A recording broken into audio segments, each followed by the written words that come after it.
ପବିତ୍ର ପଣା ସଂକ୍ରାନ୍ତି ଓ ଓଡ଼ିଆ ନୂତନ ବର୍ଷ ଅବସରରେ ହାର୍ଦ୍ଦିକ ଶୁଭେଚ୍ଛା ଓ ଶୁଭକାମନା। ପଣା ସଂକ୍ରାନ୍ତି ଆମ ଓଡ଼ିଆମାନଙ୍କର ଗୋଟେ ବହୁତ ବଡ଼ ପର୍ବ। ଆଜି ଭାଗ୍ୟବଶତଃ ମୁଁ ଗୋଟିଏ ବେଲ ପାଇଲି। ମୋ ସାଙ୍ଗ ଓଡ଼ିଶାରୁ ବେଲ ମୋ ପାଇଁ ଆଣିଦେଇଥିଲେ। ମୁଁ ଯେଉଁ ଜାଗାରେ ରହେ ସେଇଠି ବେଲ ମୁଁ କେବେ ପାଇନି। କହୁଛନ୍ତି ସବୁ ମିଳେ ବୋଲି। ମୁଁ ଖୋଜିନି, ଖୋଜିଲେ ମିଳିବ। କିନ୍ତୁ ସେ ଓଡ଼ିଶା ଯାଇଥିଲେ ତ ମୋ ସାଙ୍ଗ, ସେ ନେଇ ଆସିଥିଲେ। ତ ମୁଁ ଆଜି ଦେଖାଉଛି ବେଲପଣା କିପରି ପ୍ରସ୍ତୁତ କରିବା।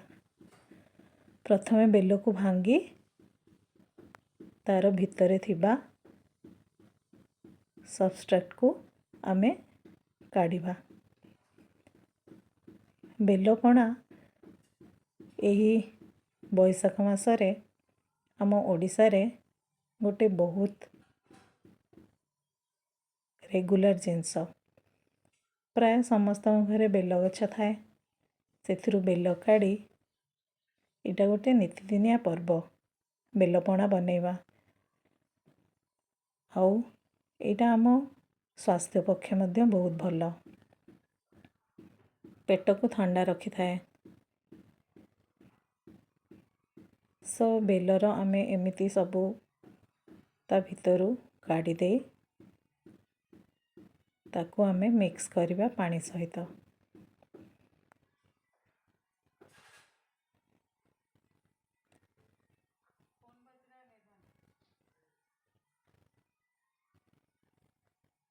ଏଇଟା ଟିକେ ଟାଇମ୍ ଲାଗେ, କିନ୍ତୁ ବହୁତ ଇଜିଲି ବି ବନିଯାଏ। ମୁଁ ପିଲାବେଳୁ ଦେଖି ଆସିଛି, ଆମ ବାରିରେ ବେଲଗଛ ଥିଲା। ବୋଉ ସବୁବେଳେ ବେଲ କାଢ଼ି ପଣା ବନାଏ। ଯେତେବେଳେ ବେଲ ପାଚିଯାଏ, ଗଛରୁ ବି ପଡ଼ିଯାଏ, ନହେଲେ ତୋଳା ବି ହୁଏ।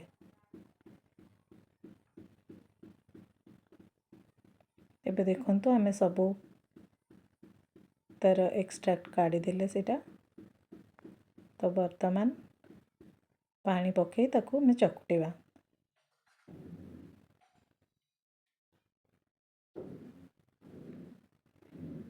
ପଣା ସଂକ୍ରାନ୍ତି ଦିନ ବେଲ ମିଳିବା ଆଉ ତାର ପଣା ବନେଇବା, ଏଇଟା ମୁଁ ଭାବୁଛି ମୁଁ ବହୁତ ଭାଗ୍ୟବାନ ବୋଲି ଏଇ ବର୍ଷ ମୋତେ ବେଲଟେ ମିଳିଛି। ଆମେ ଏମିତି ପାଣି ପକାଇ ତାକୁ ଚକଟି ଦେବା। ଭଲ ଭାବରେ ଚକଟିଲେ ତାର ଯେଉଁ ମୋଟା ମୋଟା ଅଂଶ ଥିବ ସେସବୁ ଭଲ ଭାବେ ମିଳେଇଯିବ ଓ ଆମକୁ ଲିକ୍ୱିଡ଼ଟା ଭଲସେ ମିଳିବ। ସେଥିପାଇଁ ଭଲସେ ଚକଟିବା ବହୁତ ଜରୁରୀ। ତେନ୍ତୁଳିର ଯେମିତି ବାହାରେ ରେସା ରେସା, ବେଲରେ ମଧ୍ୟ ସେମିତି ରହିଥାଏ। ତ ଆମେ ଭଲ ଭାବରେ ତାକୁ ମିକ୍ସ କରି ଚକଟି ତାର ଯେଉଁ କେର ଟାଇପ୍ର ବାହାରେ ସେଇଟା ଆମେ ଛାଣିକି କାଢ଼ିଦେବା।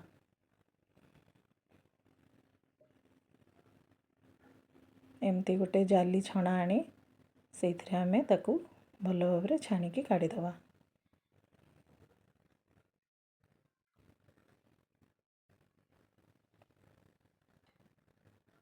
ତ ଆମକୁ ଗୋଟେ ପତଳା ଭଲ ଲିକ୍ୱିଡ଼ ମିଳିଯିବ, ଯେଉଁଟାକି ପିଇବା ପାଇଁ ଭଲ ଲାଗେ।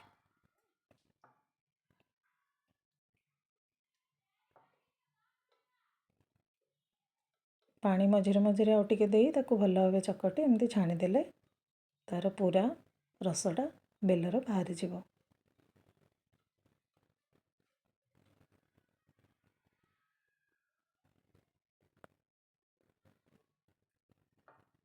ଦେଖନ୍ତୁ କେତେ ସୁନ୍ଦରରେ ବେଲର ରସଟା ବାହାରିଗଲା।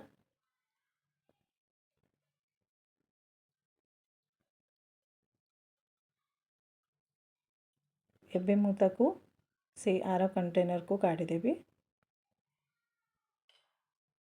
ଯେଉଁଥିରେ କି ଆମେ ବାକି ଜିନିଷ ଆଡ଼୍ କରିବା।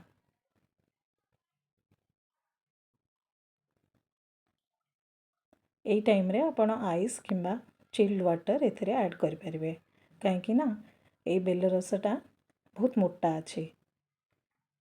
मुझे चीनी जगह मिश्री गुंड यूज करुचे कहीं ना चीनी आजिकल हेल्दी बोली मानुना तो मिश्रीटा मु गुंड करी रखे एमती सबू पणा सरबत मिल्कशेक सबुथिरे ऐड करे। तो आम ए मिश्री गुंड दबा। आपन को बेसी मीठा दरकार जदि मीठा बेसी देबे, कम जदि दरकार कम देबे।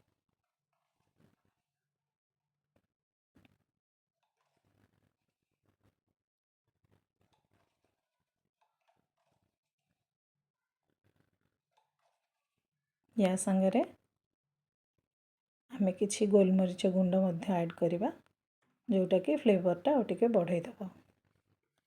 बेलपणा एक्चुअली आमे बेसी किछि ऐड करिबा दरकार नै कहीं ना बेलर निजर गोटे स्वाद अच्छे। तो आमे बेसी जिनस से ऐड कले तार स्वादटा जना पड़िबनी। मो बोऊ जेमती बनाउथिला मु सेमती ही बनाए।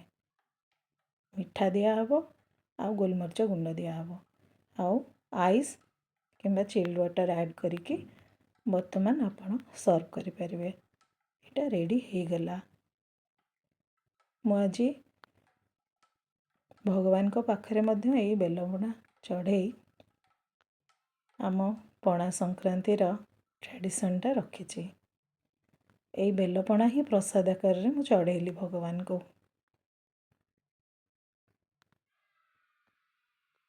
एबे आमे ग्लास नहीं सर्व करदबा। बेलपणा रेडी ही जाइछि।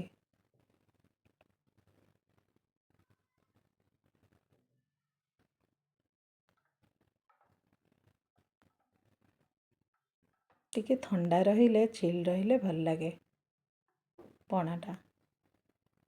आपण जदि आउरी ठंडा करबा को चाहछंती आको फ्रिज रे मध्य रखि देबे। जेतेबेले दरकार सेतेबेले सर्व करि परिबे।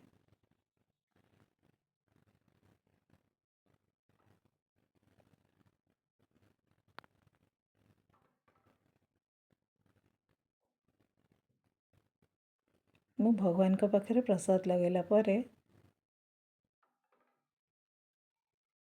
पणा समस्त को देली। घरे समस्ते कहले पणाटी बहुत सुस्वादु होइछे, बहुत टेस्टी होइछे।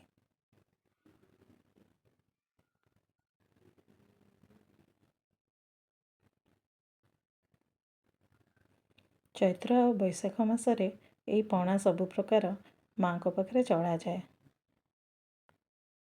एही ऋतुरे यार किछि विशेषत्व अछि। आम शरीर पाही एई सबु पणा खरा दिन रे बहुत उपकार होइथाए।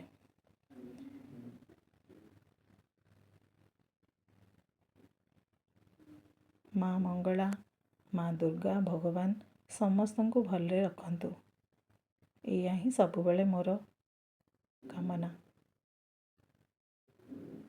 समस्ते खुशी रे रुहंतु, समस्ते भलरे रुहंतु।